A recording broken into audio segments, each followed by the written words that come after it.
Hakikatnya, banyak pelaburan kerajaan, terutamanya di syarikat berkaitan kerajaan di luar negara, mengalami kegagalan kecuali Petronas dan YTL.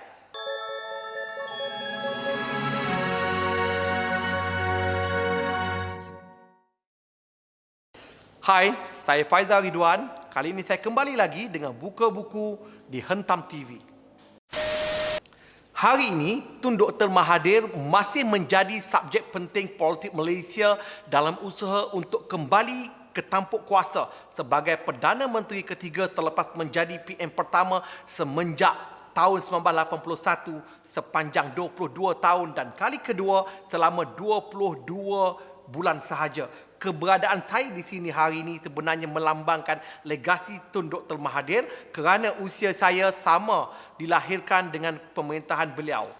Untuk itu, hari ini Slot Buka Buku akan membawakan buku Warisan Ekonomi Mahathir tulisan Prof. Jomo KS yang juga adalah salah seorang pakar ekonomi dan pengkritik dasar dan polisi kerajaan daripada Universiti Malaya selain daripada Profesor Edmund Gomez yang kedua-duanya adalah tokoh akademik yang amat saya kagumi. Walau telah diterbitkan 10 tahun lalu, saya masih percaya ini adalah buku kritikan ekonomi terbaik pernah dihasilkan di Malaysia dan lebih menarik lagi jika dibaca bersama-sama dengan buku The Asian Storm dan Malaysian Mahathirism, Hegemony and New Opposition yang kedua-duanya telah diterjemahkan oleh Institut Terjemahan dan Buku Malaysia, ITBM.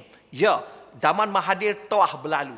Tetapi pengajaran daripada pengalaman hitam dan putih zaman Tun Mahathir perlu menjadi panduan supaya pemimpin Malaysia tidak mengulangi lagi kesilapan masa lalu dan memastikan kemajuan yang adil, saksama dan seimbang bagi seluruh rakyat Malaysia dari Perlis sampai ke Sabah. Buku ini menyorot dari awal-awal tahun 1980-an ketika Mahathir berada di fasa-fasa awal dasar-dasar terpentingnya seperti dasar pandang ke timur untuk meneladani budaya kerja bangsa Jepun dan Korea Selatan, pensyarikatan Malaysia, dasar penswastaan dan kepimpinan melalui teladan dengan hasrat untuk melahirkan Malaysia sebagai sebuah negara maju dan industri.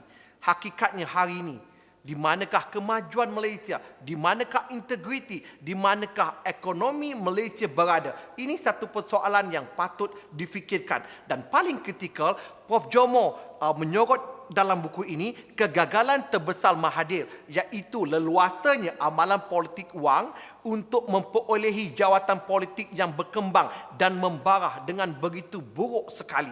Sebab itulah, walaupun hari ini kita mengkritik tawaran lantikan jawatan dan kedudukan dalam syarikat berkaitan kerajaan oleh Kerajaan Perikatan Nasional, hakikatnya dasar tersebut adalah sambungan warisan Mahathir sendiri.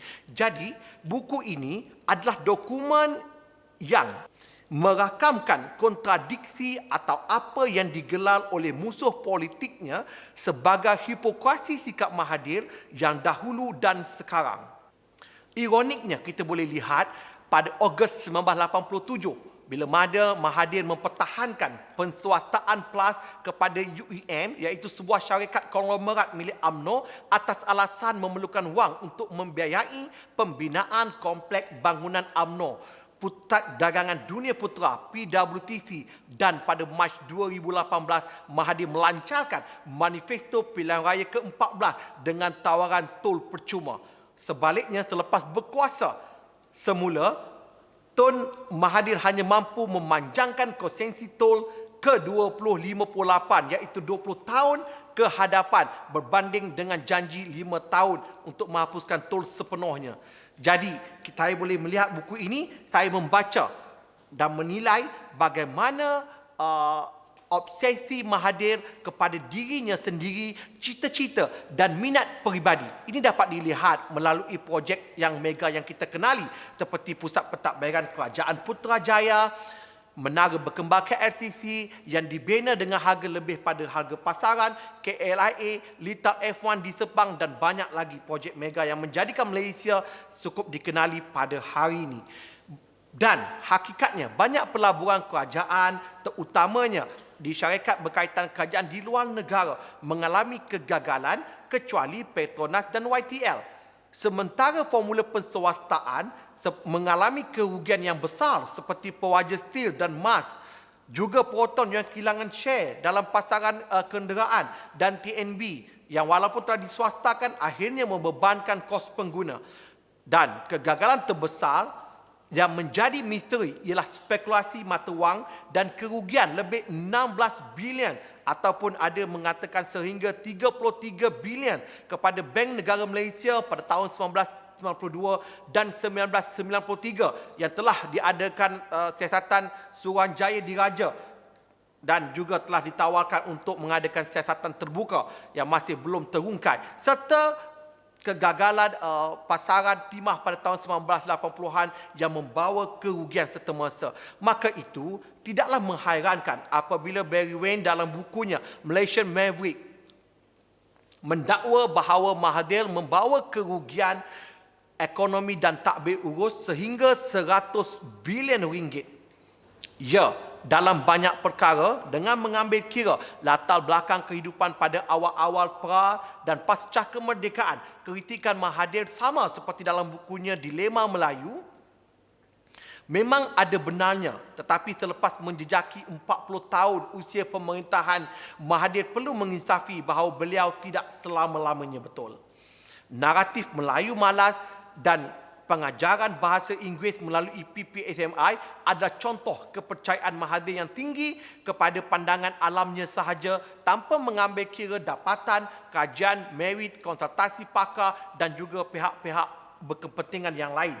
Satu perkara yang menarik dalam buku ini yang saya baca ialah pengulangan sejarah pada zaman pasca kebenaran yang dikritik oleh Mahathir baru-baru ini, iaitu beliau pelik bagaimana rakyat Malaysia boleh melupakan skandal 1MDB dan Najib Razak. Sebenarnya hal yang sama telah berlaku pada skandal komunisme dan nepotisme pada awal-awal tahun 90-an yang kini sudah dilupakan oleh rakyat Malaysia.